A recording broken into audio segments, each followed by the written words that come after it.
Bonjour très cher auditoire, bienvenue dans la tribune des oralistes. Aujourd'hui nous allons nous intéresser à la rubrique intitulée « Création littéraire ». Au cours de cette rubrique, nous allons nous pencher sur la littérature ivoirienne. L'écrivain ivoirien qui sera au centre de notre communication est Sylvestre Ourega. Sylvestre Ourega est un écrivain ivoirien, né à Divo. Divo est une ville située au sud-ouest de la Côte d'Ivoire. Sylvestre Ourega est professeur certifié d'anglais. Depuis 2006, il sert au ministère ivoirien de l'Éducation nationale et de l'alphabétisation en qualité de concepteur de manuels scolaires et d'évaluateur d'outils didactiques. Sylvestre Ourega est l'auteur de 4 productions littéraires. Ce sont Les années collège, La veuve dorée, Né pour vivre et Élodie. Le dernier livre cité, il s'agit de Élodie, intéressera notre communication. Je vous présente à présent ce livre, Élodie.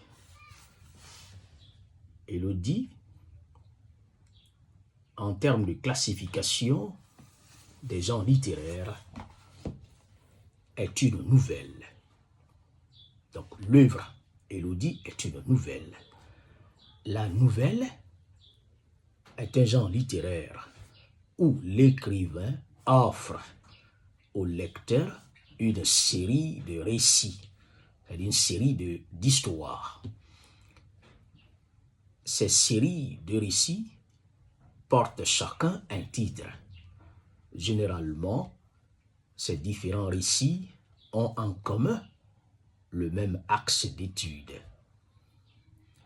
L'œuvre Élodie de Sylvestre Ourega renferme 11 nouvelles, c'est-à-dire histoires.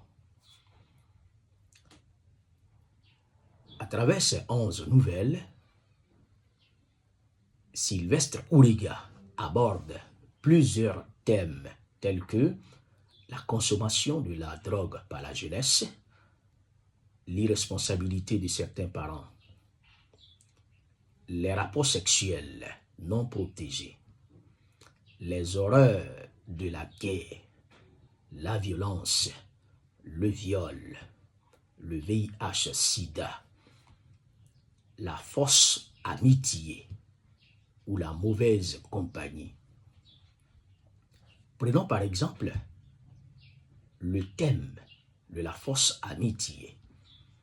Ce thème est mis en lumière dans la 3e nouvelle, dont le titre est Élodie. Élodie est une jeune fille très belle et intelligente qui se donne corps et âme à ses études. Elle ne s'intéresse point aux garçons, car elle a pris la décision de garder sa virginité jusqu'au mariage. Malheureusement, elle est trahie par sa meilleure camarade. Sa meilleure camarade s'appelle Judith. Au cours d'une fête organisée chez les parents de Judith qui étaient absents, Judith, en complicité avec son frère qui était très amoureux de Élodie, donc en complicité avec son frère, Judith met des somnifères dans la boisson de Élodie. Après la consommation de cette boisson piégée, Élodie plonge dans un sommeil très profond. Profitant de cet état d'inconscience, et d'immobilité, le frère de Judith abuse sexuellement d'Élodie. Après cet acte odieux et ignoble, Élodie tombe enceinte. L'idée de se savoir enceinte dans ces conditions, l'idée de se savoir enceinte de cette manière la traumatise à telle enseigne qu'elle en devient folle, basculant ainsi dans la dépression, dans la déchéance. Élodie devient méconnaissable. Elle perd ses études. Elle abandonne tout. Alors, la vie, l'existence d'Élodie devient véritablement un enfer. Alors, par le canal des thèmes abordés dans l'œuvre Élodie,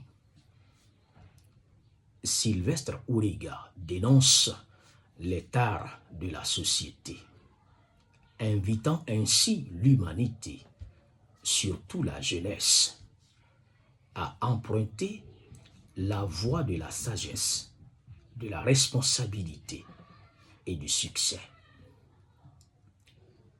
Très cher auditoire, si cette vidéo vous a plu, abonnez-vous à mon compte afin de ne rater aucune de mes vidéos. Merci beaucoup, très cher auditoire, et à très bientôt.